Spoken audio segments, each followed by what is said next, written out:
Hari kedua KTT ke-43 ASEAN di Jakarta, salah satu agenda pentingnya ialah pertemuan antara para petinggi negara ASEAN dengan Perdana Menteri Cina.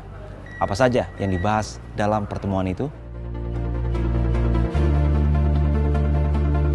Kehadiran Perdana Menteri Cina Li Qiang disambut secara langsung oleh Presiden Joko Widodo di Jakarta Convention Center, Rabu 6 September 2023. Li Qiang hadir mewakili Presiden Cina Xi Jinping. Ini merupakan pertemuan yang ke-26 kalinya sejak Cina resmi menjadi mitra dialog ASEAN.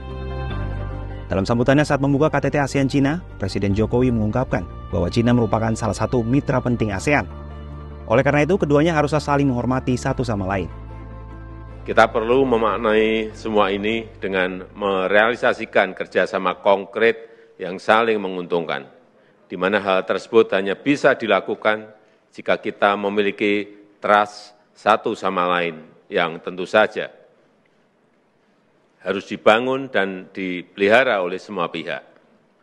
Trust dan kerjasama konkret inilah yang dapat menjadi positive force bagi stabilitas dan perdamaian kawasan. Pernyataan Jokowi tidak lepas dari persoalan ketegangan di Laut Cina Selatan antara Cina dengan 4 negara ASEAN, yakni Filipina, Vietnam, Malaysia, dan Brunei Darussalam. Sebelum KTT berlangsung, ketegangan di LCS sempat memanas. Pada 5 Agustus 2023, kapal penjaga pantai Cina menyemprotkan air ke kapal penjaga pantai Filipina saat berlayar di Laut Cina Selatan. Terbaru, konflik di Laut Cina Selatan memanas setelah Cina menerbitkan peta baru di wilayah perairan tersebut. Peta itu memasukkan 10 garis putus-putus sehingga seluruh Laut Cina Selatan diklaim menjadi wilayah Cina. Pengamat politik Cina yang juga dosen di Sekolah Tinggi Filsafat Diryakara, Klaus Radityo mengungkapkan persoalan di Laut Cina Selatan harus segera diselesaikan. Apalagi sebenarnya ASEAN dan Cina telah memiliki Code of Conduct atau paduan tata perilaku yang telah dibahas sejak tahun 2002, namun tak kunjung rampung hingga saat ini. Selama Indonesia menjadi ketua ASEAN, kita berharap supaya ada kemajuan-kemajuan yang konkret dalam pembahasan atau negosiasi kode berperilaku. Supaya lebih bisa ditata para baik pihak-pihak yang bersengketa maupun pihak-pihak eksternal yang menggunakan Laut Tiongkok Selatan sebagai jalur navigasi.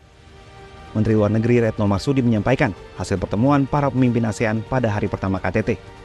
Kunci pertemuan ini membahas terkait persatuan dan sentralitas ASEAN sebagai upaya untuk menjaga perdamaian, stabilitas kawasan.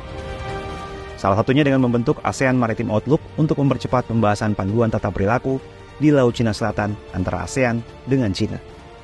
Rata-rata para pemimpin menyampaikan pentingnya menjaga situasi kondusif di kawasan, khususnya di Semenanjung Korea dan juga Laut Cina Selatan.